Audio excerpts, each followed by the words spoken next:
नमस्कार। आप देख रहे हैं लोकल 7 न्यूज। मैं हूं आपके साथ प्रिया। आज आपके लिए लेकर आए हैं आपके इलाके की बड़ी खबरें, एक्सक्लूसिव ग्राउंड रिपोर्ट्स और वो सारी बातें जो आपके लिए जानना बेहद जरूरी है। तो आइए नजर डालते हैं आज की इस खास खबर पर। रोहतक में केंद्र सरकार द्वारा मनरेगा योजना से राष्ट्रपिता महात्मा गांधी का नाम हटाए जाने के विरोध में मंगलवार को रोहतक में जिला कांग्रेस कमेटी ने प्रदर्शन किया। कांग्रेस विधायक बीबी बत्रा के नेतृत्व में कांग्रेस कार्यकर्ताओं ने अंबेडकर चौक पर केंद्र की बीजेपी सरकार के खिलाफ नारेबाजी करते हुए पुतला फूका। इस मौके पर बीबी बत्रा ने कहा कि पूर्व प्रधानमंत्री नरसिंह राव की सरकार गांवों में रोजगार की गारंटी देने के उद्देश्य से ये कानून लेकर आई थी ताकि ग्रामीण क्षेत्रों की आर्थिक स्थिति में सुधार हो सके। उन्होंने आरोप लगाया कि मौजूदा सरकार ने मनरेगा से महात्मा गांधी का नाम हटाया, उनकी विचारधारा का अपमान किया है, जिसे कांग्रेस पार्टी बर्दाश्त नहीं करेगी। बीबी बत्रा ने कहा कि हमें राम से कोई आपत्ति नहीं है, लेकिन सरकार को महात्मा गांधी से क्यों आपत्ति है। ये महात्मा गांधी की विचारधारा से नफरत करने वाले लोग हैं। विधानसभा में लाए जाने वाले अविश्वास प्रस्ताव को लेकर उन्होंने बीजेपी नेताओं पर निशाना साधते हुए कहा कि विपक्ष को प्रदेश के मुद्दों पर अविश्वास प्रस्ताव लाने का अधिकार है। उन्होंने कहा कि प्रदेश में घोटाले, बिगड़ती कानून व्यवस्था, बेरोजगारी जैसे कई गंभीर मुद्दे हैं जिन पर कांग्रेस सरकार को घेरने की तैयारी कर रही है। कांग्रेस नेताओं ने कहा कि आगामी विधानसभा सत्र में सरकार के खिलाफ जोरदार विरोध किया जाएगा। मनरेगा मनरेगा का कानून कांग्रेस सरकार की देन थी। डॉक्टर मनमोहन सिंह जो बहुत बड़े इकोनॉमिस्ट भी थे और जिन्होंने सारे भारत की क्राइसिस के अंदर भी उन्होंने इस इकोनॉमी को स्थिर रखा, बड़ा इस सोच समझ के साथ उन्होंने मनरेगा का कार्यक्रम शुरू किया था। मनरेगा एक्ट बना जिसमें ग्रामीण क्षेत्र में अनएम्प्लॉयमेंट को खत्म करने के लिए पंचायतों में, ब्लॉक समितियों में, बीडीओ ऑफिस में इस बात की डायरेक्शन होती थी कि मनरेगा के काम कराया जाए और मनरेगा की ग्रांट आती थी जिसमें 75% सेंट्रल गवर्नमेंट देता था और 25% स्टेट गवर्नमेंट देती थी। और आज 16 साल के बाद और उसके बाद 14 साल 10 साल तो आपका राज भी चलता रहा है। 10 साल के बाद आजकल कौन सी मजबूरी ऐसी आ गई कि आपको कानून चेंज करनी, कानून में आपने कोई तब्दीलियां लानी है। उसी मनरेगा कानून के लिए जो महात्मा गांधी जी के नाम से जिन्होंने हमारे को आज़ादी दिलाई उनके नाम से चल रहा था, उसको नाम को हटाने की क्या जरूरत है। और न जानबूझ के एक साजिश के तहत एक जो ये हमारी सभ्यता ताना बाना सबको तोड़ना चाहते हैं, अब उसमें उसकी एब्रीवेशन जानबूझ के बनाई बीजी मानस की भावनाओं को चोट पहुंची है और कानून का विरोध करते हैं और साथ में महात्मा गांधी जी का नाम हटाने इसके लिए भी विरोध। प्रदेश अध्यक्ष ने कहा कि जो कांग्रेस को राम के नाम से क्या आपत्ति है। कौन कहता है? प्रदेश अध्यक्ष मोहन बुडोली कुछ उनके बाद में पर्सनल तो नहीं करना चाहता इस बात के लिए। उनको महात्मा गांधी के नाम से क्या आपत्ति है? मैं पूछूं क्यों महात्मा गांधी का नाम चेंज करना चाहते हो? क्योंकि वो दलित और के खिलाफ अपनी कार्रवाई करने चलते हैं। और ये भी जो हम उस संविधान के निर्माता के मूर्ति के नीचे, अम्बेडकर जी की मूर्ति के नीचे खड़े हुए हैं, हम सभी कृत संकल्प होके इस देश की संविधान की रक्षा के लिए खड़े। आज वोट लेने हो तो आपको अम्बेडकर जी याद आ जाते हैं और वैसे अम्बेडकर जी का सम्मान आप करने। अम्बेडकर जी तो इनकी विचारधारा से बड़ी सख्त खिलाफ थे।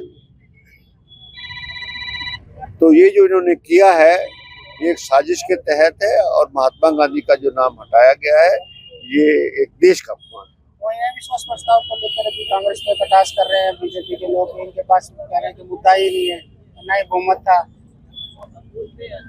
ऐसे है कि मैं ऐसी भाषा तो यूज नहीं करूंगा, पर कानून पढ़ ले तो ज्यादा अच्छा हो।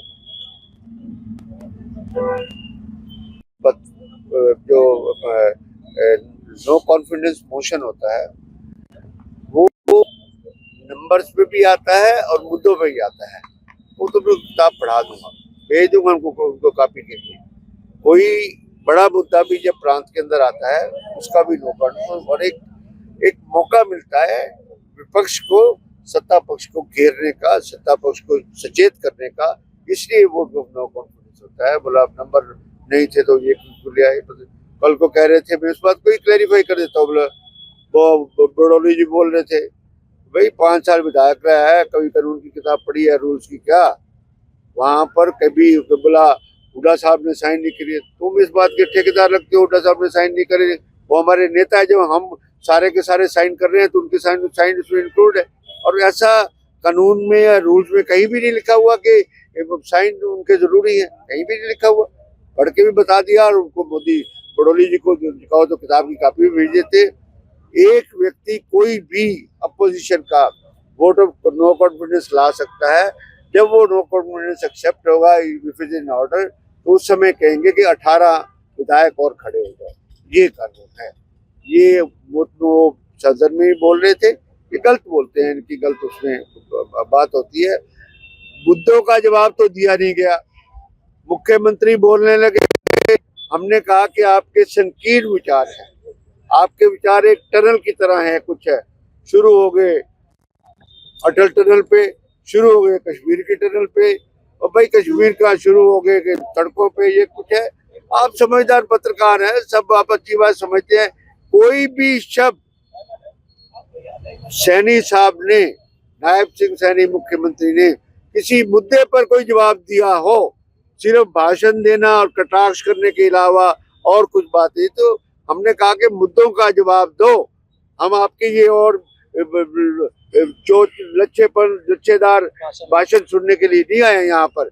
हम मुद्दों पर बोले, तुम भी मुद्दों पर अनएम्प्लॉयमेंट में बोलो, अपना क्या नाम है इसका, धान घोटाले में बोलो, स्पोर्ट्स स्टेडियम में दो हमारे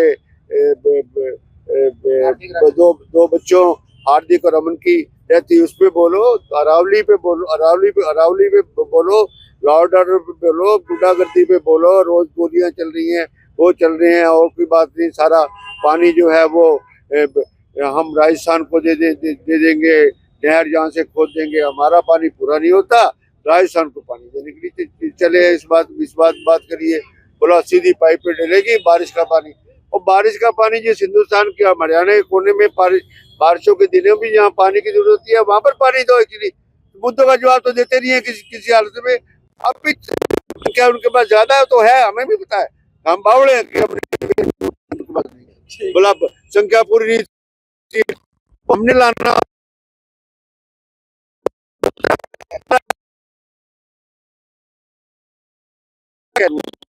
मेन ये है कि important issue you can bring no. आपने बजट के लिए भी बात उठाई थी, क्या बजट के लिए हामी भरी मुख्यमंत्री? कौन से बजट की? पानी के लिए आपने जो कहा था कि अभी वो इकट्ठी पीसी करूंगा, बाद में सब 28 तारीख के बाद प्रेस कॉन्फ्रेंस करूंगा। जो मैंने विधानसभा में जो कुछ मैंने प्रस्ताव रखे, जो कुछ मैंने रोहतक की सबके बारे में एक detail press conference. Ramchandra Jangra ने और कल भी एक बहुत बड़ा मुद्दा मैं विधानसभा को उठाने जा रहा हूँ। वो मुद्दा है कि यहाँ पर हमारे 40 एकड़ के अंदर सारा आबादी के अंदर हैफर्ड प्लांट आ चुका है। बहुत बुरी हालत है, सांस की बीमारियां लोगों को हो रही है, सुरसी लोगों के घरों में घुसी जा रही है, कुछ है। तो वो कल देखते हैं सरकार उसका क्या जवाब देता है। उसका ट्रैक का भी बता रहे हैं, ये जो रोड बनाया जा रहा है अम्बेडकर चौक से किसने कह दिया? प्रस्ताव मिला जो है सभी भाषाओं से राय लेकर के एलिवेटेड की जो घोषणा की गई वो जल्द जो है हम तैयार कोई नहीं, मेयर करे तो कुछ है नहीं अब तक। बट्ठा बिठाने पे रेजोल्यूशन पास करेगा तो उनकी सोच है। तो ये थी आज की अहम खबर, वो हर अहम जानकारी जिस जानना आपके लिए जरूरी था। अगर आपके पास है कोई खबर, मुद्दा या सुझाव तो आप हमें जरूर बताएं। हमें फॉलो करें सोशल मीडिया पर और देखते रहिए लोकल 7 न्यूज, क्योंकि खबर वही जो आपके करीब हो। मैं प्रिया आपसे लेती हुई इजाजत, नमस्कार।